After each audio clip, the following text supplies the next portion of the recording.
Poštovane učenice i učenici, dobrodošli na i-nastavu. Današnji čas srpskog jezika i kulture za 8. razred bit će posvećen počecima školstva u Srbiji. Ja sam Veljko Maksić i vodit ću vas kroz današnji čas. Vaspitno-obrazovni ishodi današnjeg časa su sljedeći. Učenik objašnjava razvoj institucionalizovanog školstva u Srbiji, učenik prepoznaje istorijski kontekst u kojem dolazi do razvoja školstva, učenik poredi razvoj školstva u Srbiji i u Hrvatskoj i učenik istražuje razvoj školstva u vlastitoj sredini. Pre nego što krenemo sa proučavanjem školstva, zaustavite video zapis i poslušajte pesmu Vostani Serbije koju je napisao Dositej Obradović 1804. godine. Kada ste poslušali Dositejevu pesmu, probajte razmisliti šta Dositej Obradović poručuje kada kaže Vostani Serbije.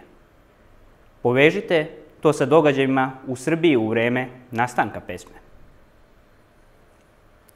Šta Dositej Obradović misli kada kaže da je Srbija davno zaspala, u mraku ležala?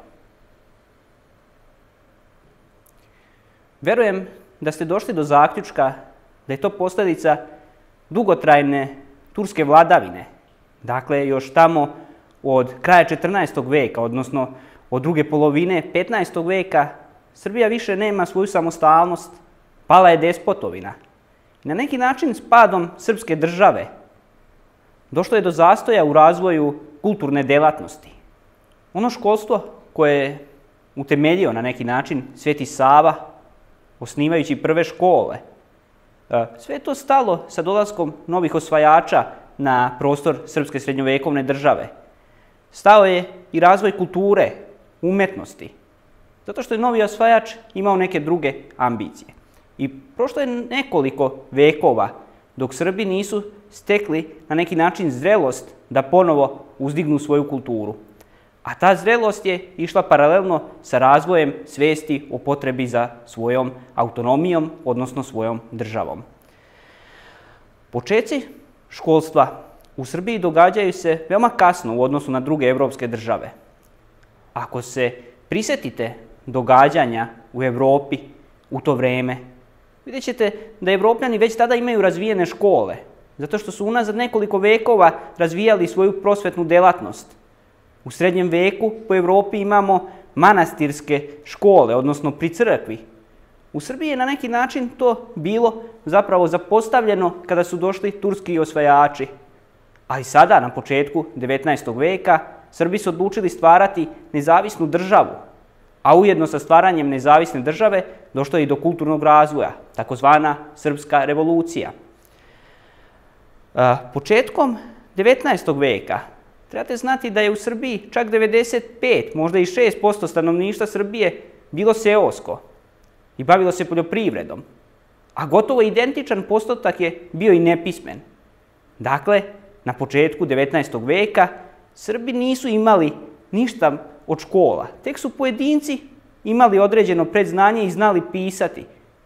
I to su bili oni koji su išli po Evropi tragajući za znanjem, poput Dositeja Obradovića, kasnije Vuka Stefanovića Karadžića. I oni su na neki način dizali srpsko školstvo. Početak borbe za nezavisnost pokrenuo je i kulturnu revoluciju. I nosioci upravo tog kulturnog aspekta revolucije su bili Srbi iz Habsburške monarhije. Jedan od tih Srba koji su došli iz Habsburške monarhije je i Dositej Obradović. On dolazi 1807. godine i sa sobom donosi sva ona znanja koja je prikupio na putovanju po Evropi. Već naredne godine, 1808. godine, on je otvorio veliku školu, što je zapravo bio prvi korak ka univerzitetskoj nastavi u Srbiji. Godine 1811. Dositej Obradović postaje i prvi ministar prosvete, ali nažalost iste godine on i umire. Svega 2 godine kasnije dolazi do gušenja prvog srpskog ustanka sa prekidom srpske borbe za nezavisnost na neki način je došlo i do prestanka kulturne aktivnosti. Srbi nisu uspjeli izboriti tu nezavisnost, pa se nisu mogli ni posvetiti kulturnoj aktivnosti. Razvoj školstva u Srbiji dobija zamah tek posle sticanja autonomije 1830. godine i donošenja Sretenjskog ustava iz 1835. godine. Sam taj Sretenjski ustav vam je jasno svedočanstvo da Srbija želi biti u korak sa evropskim narodima. On je pokazatelj naprednosti. Nažalost, brzo nakon što je donesen je i ukinut. U to vreme, dakle, u postrevolucijskim događajima dolazi do osnivanja i prvih škola u masovnom broju. Gotovo da nije bilo varoši u kojoj nije osnovana škola. Čak se i u pojedinim selima osnivaju prve škole. I ovoga puta nosioci tog kulturnog preporoda su bili Srbi iz Habsburške monarhije, koji dolaze i postaju prvi učitelji u Srbiji. Godine 1834. osnovano je i Ministarstvo prosvete, što vam jasno govori da je vlada, odnosno da su namere Miloša Obrenovića bile da uzdigne Srbiju i na kulturnom polju. U ovoj tablici možete vidjeti kako je dolazilo do uvećanja broja škola u Srbiji.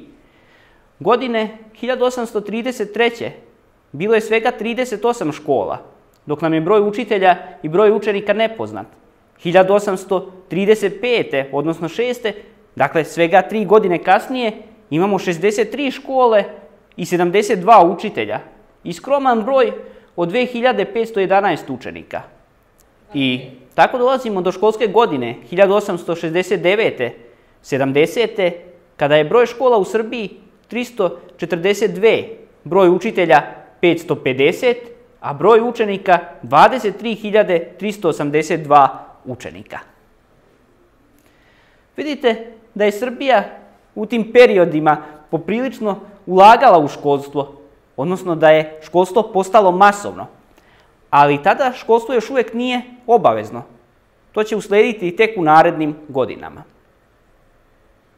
Još u vreme vladavine kneza Miloša Obrenovića u Srbiji je osnovana prva gimnazija. Bilo je to 1833. godine, kada je u Kragujevcu osnovana prva srpska gimnazija. 5 godina kasnije, ta ista gimnazija je pretvorena u licej i to je bila najviša obrazovna ustanova u Srbiji. Sam licej će od 1863. godine poneti ime Velika škola, a Velika škola će u konačnici 1905. godine postati Beogradski univerzitet. Godine 1882. Srbija donosi zakon o osnovnim školama. I to je prvi put u Srbiji da je osnovno školstvo postalo obavezno. Do tada je roditeljima i deci ostavljena mogućnost da biraju hoće li pohađati školu. A roditelji su radije slali decu na njive nego u škole. Međutim, od te godine Srbija je opet uhvatila korak sa evropskim narodima. I nije ni malo slučajno što je Srbija htjela da školstvo postane obavezno. Jer razvojem školstva, podučavajući svoje stanovništvo, ona je sebi osiguravala napredak. Zakon je propisivao ustanovljenje šestogodišnje osnovne škole, regulisao je nadzor nad školama, propisivao je školsku spremu učitelja i još mnogo toga. Upravo je u tome značaj tog zakona, zato što je prvi put tačno utvrđeno šta škola mora sadržavati. Vaš sljedeći zadatak je: porazgovarajte sa svojim učiteljima ili učiteljicama o razvoju školstva u Hrvatskoj. Uporedite razvoj školstva u Srbiji i Hrvatskoj. Već nekoliko puta spomenuli smo kako je razvoj školstva u Srbiji bio velika zasluga Srba iz Habsburške monarhije. Pa je red posvetiti nekoliko reči i razvoju srpskog školstva u Habsburškoj monarhiji. Još u 18. veku, tačnije druge polovine, dolazi do terezijanskih i jozefinskih reformi, koje na neki način prvi put uvode javno i masovno školstvo u Habsburškoj monarhiji, odnosno u ovim krajevima gdje mi danas živimo. Upravo u to vreme dolazi do otvaranja većeg broja srpskih škola na prostoru današnje Hrvatske i na prostoru današnje Vojvodine, koje su u tom trenutku činile deo Austrijskog carstva. Školstvo Srba u Austrijskom carstvu je usko vezano za Srpsku pravoslavnu crkvu, jer je sveštenstvo često preuzimalo ulogu učitelja, a škole su osnivane upravo kraj crkava, odnosno u sastavu crkvenih opština. Za razvoj školstva Srba u Habsburškoj monarhiji vrlo bitna je 1778. godina, kada je Avram Mrazov u Somboru osnovao takozvanu normu. To je bila prva učiteljska škola Srba u Austrijskom carstvu. Svega nekoliko godina kasnije, u Sremskim Karlovcima, gde je stolovao srpski patrijarh, otvorena je čuvena Karlovačka gimnazija. Nekako u to vreme djeluje i prva organizovana bogoslovna škola u manastiru Krka. U konačnici, 1810. godine osnovana je i prva srpska gimnazija u Novom Sadu, takozvanoj Srpskoj Atini. Tokom čitavog 19. veka dolazilo je do regulisanja školstva u Habsburškoj monarhiji. Brojne škole su otvorene. Na neki način utemeljeni su ustanove koje će ostati i do dana današnjeg u našoj sredini. Za kraj nam ostaje da ponovimo o razvoju srpskog školstva. Do razvoja javnog školstva u Srbiji dolazi u vreme Srpske revolucije. Tada dolaze poznati Srbi iz Austrijskog carstva, poput Dositeja Obradovića, i počinju sa razvojem školstva. Razvoj školstva je pratio na neki način razvoj srpske države. I ono je tek počelo da se razvija u vreme kada je autonomija Srba bila razvijena. Dakle, posle 1830. godine.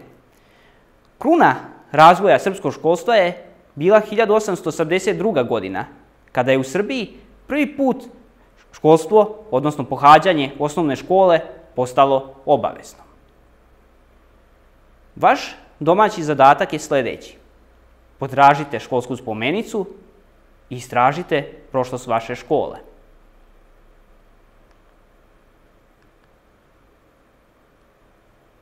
Hvala vam na pažnji i do slušanja.